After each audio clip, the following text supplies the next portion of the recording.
Spirit prayer in the feast. Here in our family, we celebrate relationships. It's all about relationships, and we're thankful for the leadership, the relationship, the friendship that we have, and you are part of this family. Let's have that culture of honor and love. Be excellent in loving one another. Amen. Let's pray in the name of the Father, of the Son, of the Holy Spirit. Extend your hands out wide. Declare this prayer. Today, I receive all of God's love for me. Today, I open myself to the unbounded, limitless, overflowing abundance of God's universe.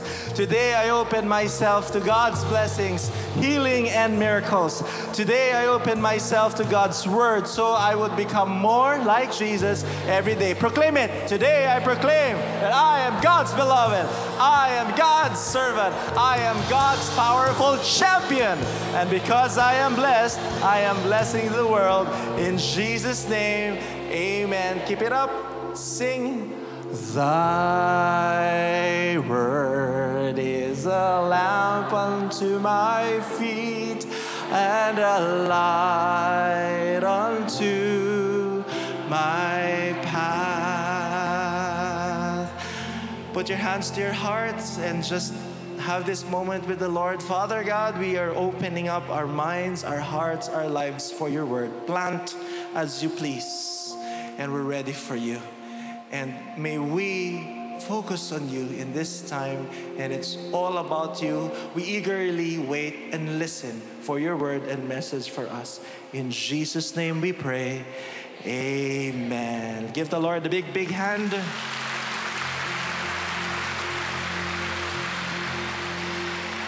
And to preach the first part of the word, a big hand again to our birthday boy, Brother Bo Sanchez. The word that I want to share with you today are three words, three powerful words. Everybody say, I'm ready. I'm ready. Your God weeps. Can you say that with me? Look at someone beside you. Tell that person, your God weeps. Three words.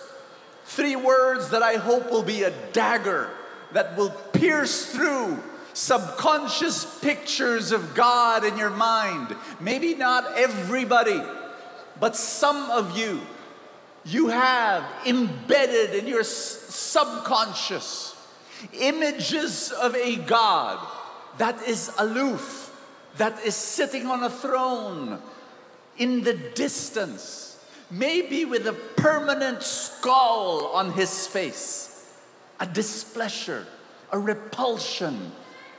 He is someone who is displeased. And yet here we have three words that we've dug from a story in Genesis, a story that we all know. How many of you have heard of, know of, read about, listened to the story of Noah's Ark? Raise your hand. Thank you. Most of you. Everybody say that again. My God weeps. Let me begin with a story. 2007, I met a man that would change my life forever. He is today my financial mentor. His name, Edward Lee. One of the most, if not the best stock market trader, investor this country has ever known. A very, very successful business owner. He called me up, asked if we could have lunch. What shocked me, by the way, he changed my financial life. But what surprised me was in our first lunch, I learned something very important about parenting. When we began, we were eating in this really expensive restaurant. He was paying. And then he began by saying, Brother Bo, I was born in a not rich family. My mother is a school teacher. My father, he's a door-to-door salesman. And that's why I believe that every Filipino can be rich. And so he began with that statement, and I loved it. I really did. And then he said, by the way, I was a very bad student. Are there bad students here? He said, I was failing in school all my life. And he said, do you know, Brother Bo, that I was so bad in school, I never finished college. I got kicked out. At that moment, a waiter comes along while we were eating. And I figured, this was an expensive restaurant. I figured this waiter had a college degree. And here in front of me was someone who did not and was a billionaire. And so I was curious. And I wanted to know, how did that happen? And he went on by saying, I was such a bad student, Brother Bo, that when I was in grade school, I was this overweight kid, always sweating. Every day at class, I would sit at the back to sleep. And then there would be 2 doors in the classroom, one at the back. And my mother, being the teacher in that same school, every day she would go to the back, through the back door, go to me, see me sleeping, pull me out. And then because I was, soaking wet with sweat, she would wipe the sweat off my back. And she would put powder. And then she'd send me back to the classroom, and I would sleep again. And I was wondering, how would his parents react to him? And so I said, you really gave a difficult time to your parents. And he said, I gave them hell. It's like I was lazy. I didn't like to go to school. I just didn't. And I was failing in most of my subjects. And so I said, did they get angry at you? Did they scold you? Did they shout at you? And his answer stunned me. He said, my mother cried. My mother never shouted, never screamed, never scolded. I just saw her tears. And she would tell me, anak, hindi ka bobo. Anak, magaling ka. Anak, mahal kita. Just that. And he said, it would happen so often that when my report card comes and it's filled with red and all the failing marks, my mother would just sit down in front of me and starts crying and starts saying, anak, hindi ka bobo. Anak, magaling ka. And the mother would say, I believe in you. The father will do the same thing over and over again. And then my mentor told me, Bo, I am who I am because of the unconditional love of my parents. This was the one ingredient that made me successful in life. Wow. As you listen to my story today, you might be saying to yourself, Brother Bo, hindi ganyan ang magulang ko. Total opposite. They were the ones who told me, stupid. They were the ones who told me, bobo. They were the ones who told me, walang kwenta ang buhay mo. I know. We live in a broken, wounding world. And yet I am here to tell you the news that there is a God who weeps for you. There is a God who believes in you, that when you fail, He weeps. Today we will be talking about Noah's Ark, but before we do, just to pick up from where we came from, Cain kills Abel. Cain is banished, the way Adam and Eve are banished from Eden. And then what happens, according to the Bible, is that Cain founds a city, builds a city. Now, I want you to know that when Cain builds a city, the Bible also says that there was human progress. Can everybody say human progress? For example, for the first time, they were able to raise livestock, no longer as hunters and gatherers. They were able to play musical instruments. They were able to live in tents. They were able to have tools no longer made of stone and wood, but now iron and brass. So I want you to know these are giant leaps of technology during that time. As big as the invention of a car, or the invention of the internet, or the invention of mobile phones, or the invention of toilet paper, you know? You didn't get the joke, never mind. And so what happened was, there was so much human progress, but the book of Genesis says there was also the progress of evil and corruption.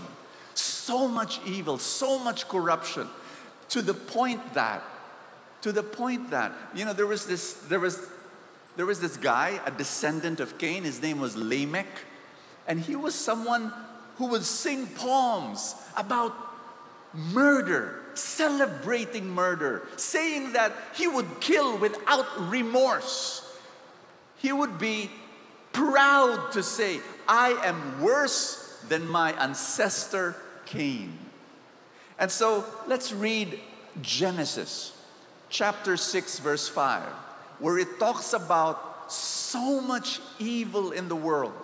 The Lord observed the extent of human wickedness on earth, and he saw that everything they thought of or imagined was consistently and totally evil. Meaning to say, before there was a flood of water, there was a flood of evil in the world. Are you getting it? Now, the problem, I think, with Noah, when you think about Noah and Noah's Ark, is the same problem that people have with Jonah.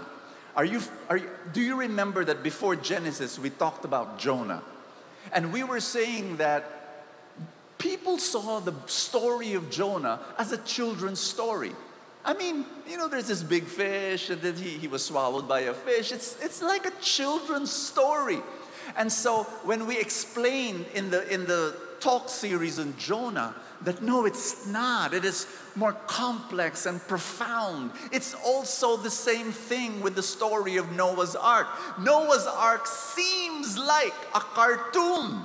I mean, think about it. A boatload of animals, floating zoo. But I've got an announcement to make. Noah's Ark was written for adults, not for children. And it has a very serious message. Like what? One of the major messages of Noah's Ark is that sin is not a private affair. Can everybody say that?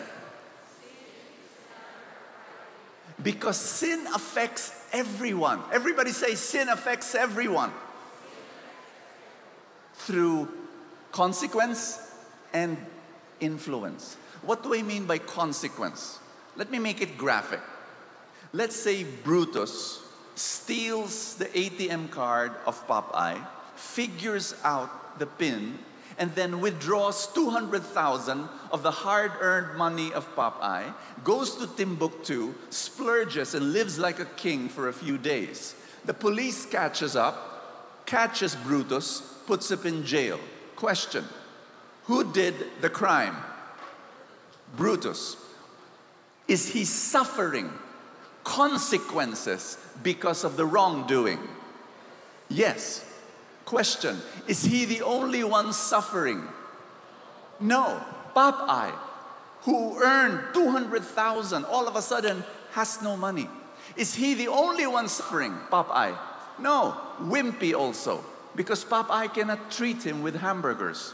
Olive oil also, because Popeye cannot give him her flowers, because the 200,000 is gone. So that's what you call consequence. There are consequences to a wrongdoing. It does not only make you suffer because of your sin, it makes other people suffer because of your sin. And then there's the whole idea of influence. Everybody say influence. Where, for example, Bluto, the brother of Brutus, gets encouraged and inspired by his brother's misdeed and follows suit. My dear friends, when you live in a culture, a bad culture, do you know what happens? Bad becomes the norm. When there are enough people doing bad stuff, people will say, that's normal. And guess what? I think that's the way we should live our lives. So this is what you call influence. Sin is serious. This is the message of Noah's Ark. Sin destroys lives. Are you getting it? So let's read it again. Let's read that verse that we just read a while ago, but this time we ask the question, how does God respond to the evil around? Everybody say, I'm ready. Let's read together. Genesis 6, verse 5 to 6. Together. 1, 2, 3, go. The Lord observed the extent of human wickedness on the earth, and he saw that everything they thought or imagined was consistently and totally evil. So the Lord was sorry he had ever made them and put them on the earth. It broke his heart. Everybody say that. It broke his heart. Why did it break his heart? Because the people who were supposed to be carriers of blessing have become carriers of curse. And when you think about that, God's reaction to evil was not anger, but sorrow. Now, that is surprising. Ask me why. Because when you think about Noah's Ark,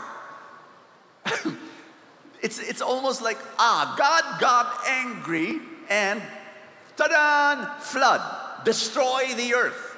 God is a God with a stick. God is a God with a whip. And he becomes Incredible Hulk. He just can't take it anymore. There is so much evil in the world, and he just roar, bang, bang. It's not in the Bible. It's not in Genesis. God responds not in anger, but his heart is broken. In other words, I'm reminded of my mentor and his story when he told me about how his parents responded to his wrongdoing. And his parents would just cry and say, Edward, you're better than this. You're better than this. No screaming, no shouting. His whole life growing up, just parents who would have a broken heart and who would weep. He was changed not by the anger, not by the annoyance, not by the irritation of his parents. He was changed by their tears. And my dear friends, that is what will change your life.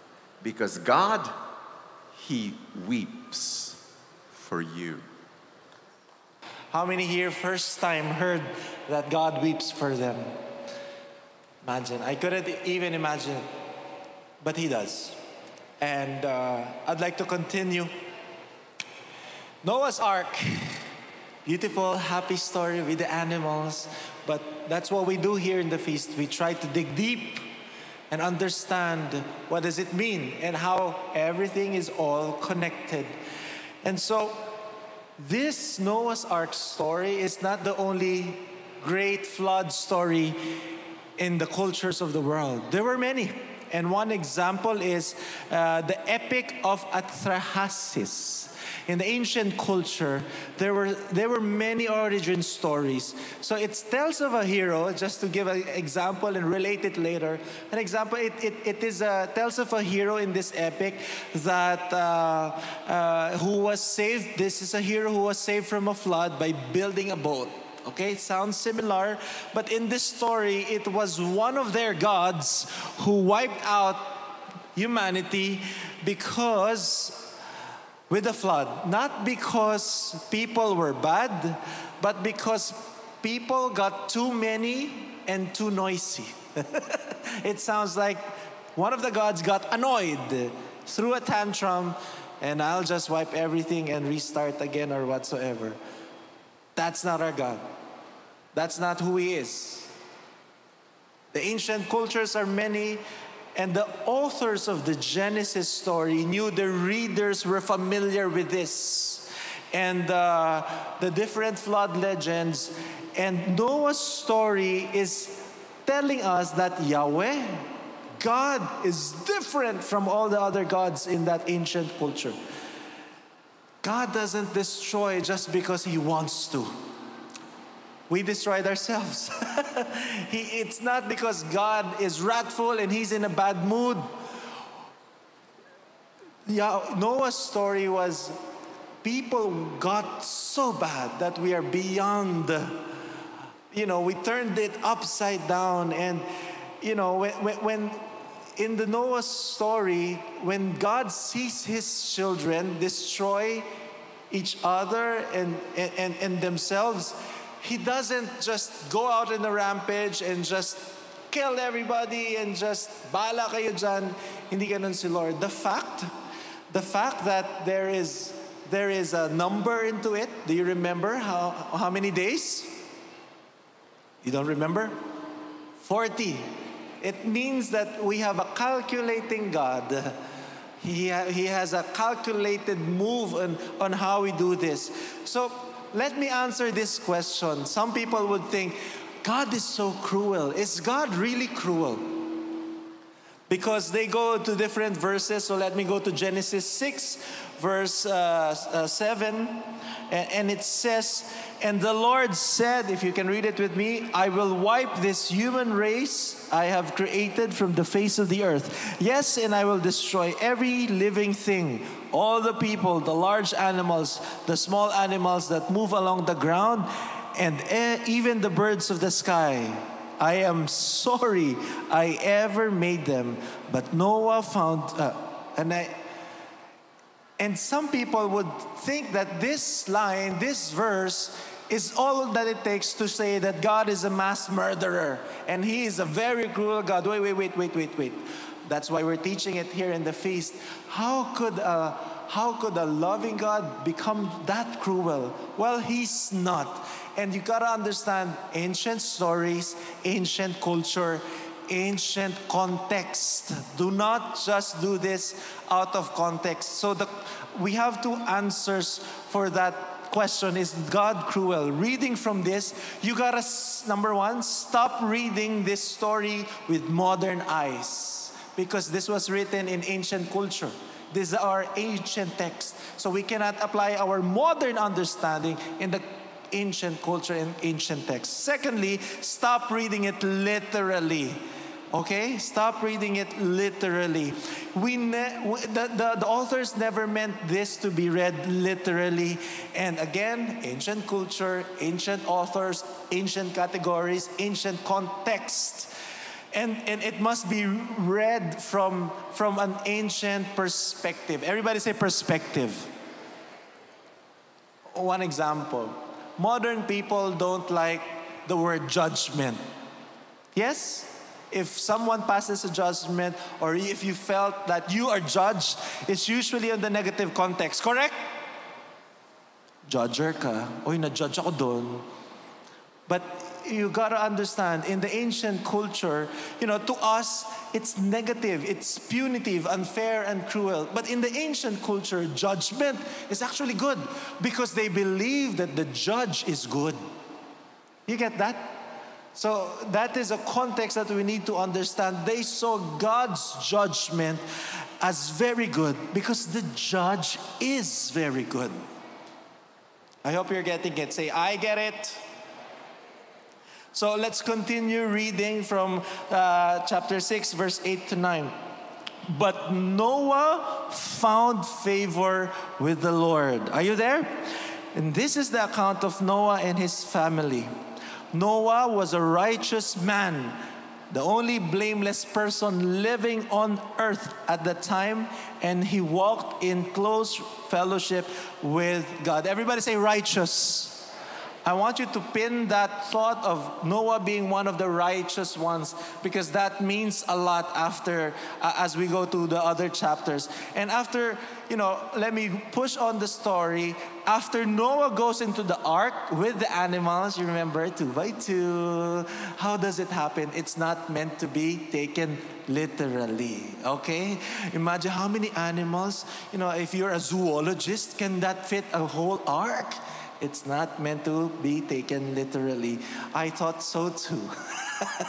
I actually thought it was a huge boat containing all the animals, but it's not taken literally. You gotta understand that. And so it started in chapter 7. Let's flash it. When Noah was 600 years old. Wow, 600. On the 17th day of the second month, all the underground waters erupted. This is crucial. Look how the flood started. All the underground waters erupted from the earth, and the rain fell in mighty torrents from the sky. The rain continued to fall for 40 days and 40 nights. There is rain, yes, but do you know that there's another one? Another source of the water. Where is that? Underground. Anybody here who saw and just heard this and realized that there is not just rain, but there are waters from the underground? First time? Can you raise your hand? Yeah? Uy. Oh, wow. That's why I love studying this in the feast, and love that we get to talk to this. The Genesis author described it that way. It's a very weird way. But yeah, there were waters below and there were waters above. And the waters from above and below met and crashed and wiped everything. Do you remember when we discussed that 2 weeks ago? If you were here, it is a strange thing. But the authors were hyperlinking it, recalling it to the creation story. What day was that? I think it was a day when on chapter 1 verse 6 it says, let there be a space between the waters to separate the waters of the heavens from the waters of the earth. You know what's happening in the Noah's Ark story? In the creation, the separation of the waters above and below. In Noah's Ark story, the great flood happened because it's a decreation story. Remember that before God created anything, there was already something. And what was that? The chaotic waters. Chaos was already there. So when God created the world, He brought order into chaos. Everybody say order. But when people rebelled, people didn't like that order. Chaos happened. Chaos came rushing back. Some people believe that when we sin, God comes with a big stick and say, palo.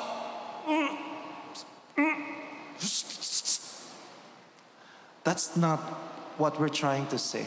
It's not the picture from Genesis. When we sin, God steps back and allow chaos to return. You didn't like my design, you are going out of the design, and then the chaos returns. When we go back to the title of our series, you got to remember, God gives us a choice between a curse and a blessing. God allows us to choose between order and chaos. And this is the absolute scary truth. What do you want? What do you choose? Order or chaos?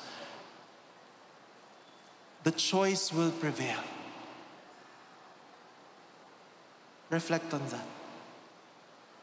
What are the fruits of your life now? Order or chaos? Happiness or sadness? Hope or desperation? What choices have you been making? Reflect on that. C.S. Lewis said it so well. This is something that you can pick up. There are only two kinds of people in the end. Those who say to God, "Thy will be done," and those whom God says in the end, "Thy will be done." I remember when I was in high school, I failed miserably. Technology and home economics. 74, palakol. First ever and the last ever palakol in my grades. And that was the grade system, grading time, that I did not pass 2 out of 3 projects. And I still got 74. It should have been 0 or more.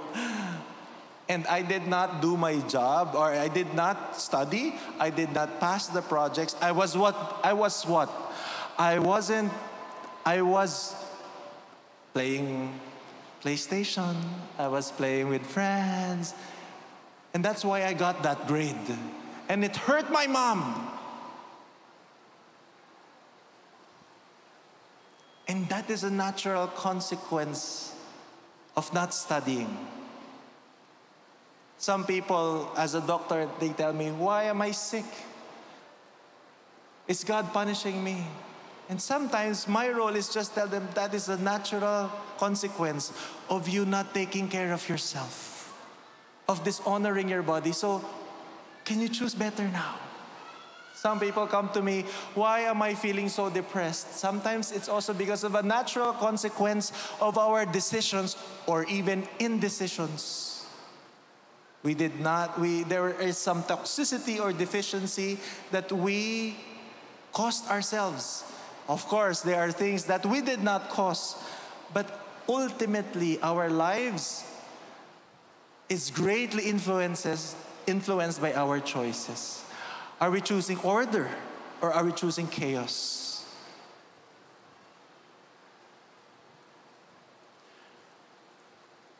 Yeah. In conclusion to this Noah story, we see that there is a rainbow, a promise of God. But actually, if you dig deep, the conclusion is different. It was nice, yes, but there's something that we'd like to discuss here. After the flood waters receded, Noah steps off the boat, and Noah offers a sacrifice. And God promises that He won't curse the ground again. And He tells Noah and his family to be fruitful and multiply, to become the new carriers of His blessing to the world. When was the last time that there was a sacrifice in the Genesis story? It was during Cain and Abel. And during Cain's time and Abel's time, God did not accept Cain's sacrifice. But here we see God accepted the sacrifice, just like Abel's. Ooh, that's so cool. That's really nice. But what happens next, further into the text, is very disappointing. And many preachers wouldn't preach this part of the story because it's so disturbing. So let me read it to you. After the flood, Noah began to cultivate the ground. He planted a vineyard. Vineyard means there's fruit. One day he drank some wine he had made, and he became drunk and lay naked inside his tent. Ham, the father of Canaan, saw that his father was naked, and went outside and told his brothers. Then Shem and Japheth took a robe, held it over their shoulders, and backed into the tent to cover their father. And as they did this, they looked the other way so they would not see him. Sometimes it's so hard to understand this passage until you understand how biblical authors use the hyperlinks. And the Genesis writer was hyperlinking Noah's fall to Adam's and Eve's fall. They actually thought, secondly, Noah plants a vineyard. And in a vineyard, something grows. And what grows in a vineyard? It's like a Garden of Eden. Secondly, just like Adam and Eve, Noah consumed the fruit of that vineyard. And too much. He became drunk. Something happened. And exactly, we're not very sure. But in the ancient context, it means a lot, which we do not have time to discuss here. But here's what we're trying to say. The Genesis author was saying Noah was just like Adam. He's not the promised victor who will crush the serpent's head. As Jesus' followers, this is beautiful. We believe that Jesus is like Noah. He was the righteous one, and he was sent by the Father to save mankind. But Jesus was not like Noah. Let me explain. Noah was the righteous one. He was saved, and the rest of the guilty received judgment. Yes? Jesus is the righteous one. He received the judgment so that the guilty can be saved. Wow.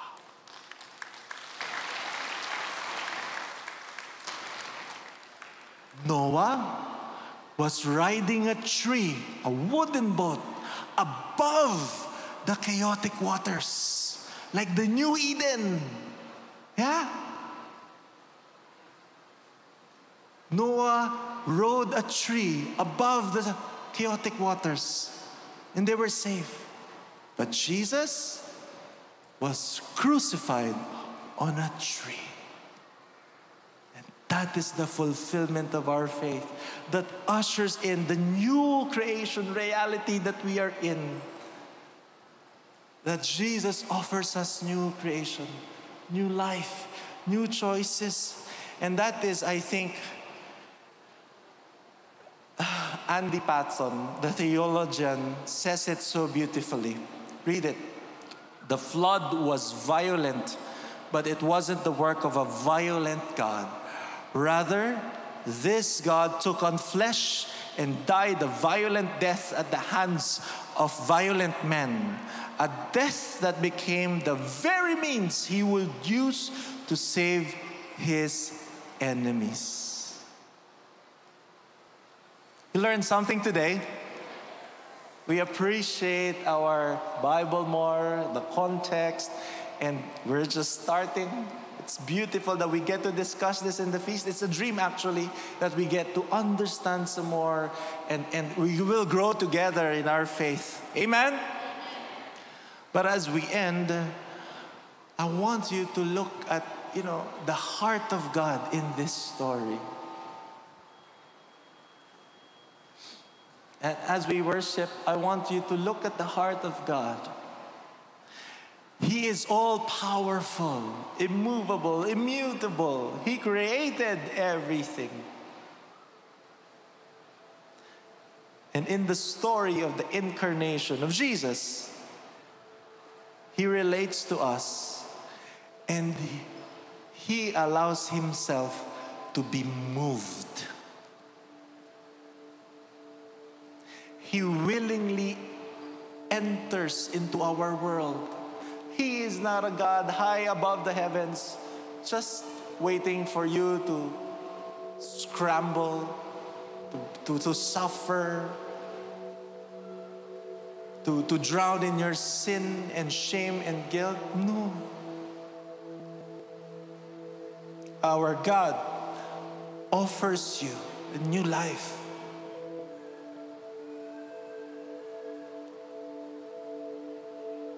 And He got crucified on a tree so that we may live.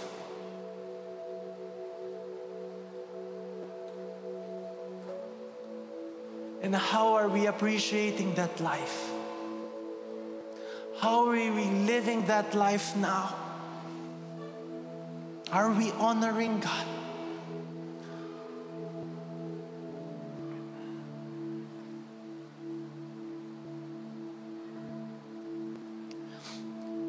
I know some of us, as we worship, we have a very hard time picturing that God weeps for us. When we are so far away from Him, God weeps for us. Maybe because our parents or people in authority, we always thought of punishment, we always thought of shouting, berating, condemning. But as we worship now, remember that your God is different. He weeps with us when we make stupid choices. He gets hurt too. He weeps with you when there is destruction happening in your life, or you have caused destruction to others too. When we take matters into our own hands and we suffer because of those decisions, God weeps for you. And He's welcoming you back home. Welcome home. God loves you still.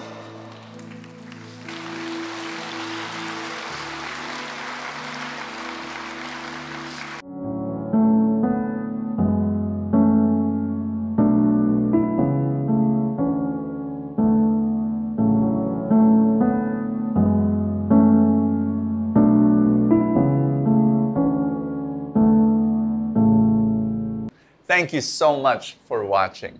If you like this video, don't forget to click the like button and tell people and all your friends and family about the inspiration they can receive here. And remember to subscribe and click the bell icon so that you get notified when we're going to upload the next inspiring video.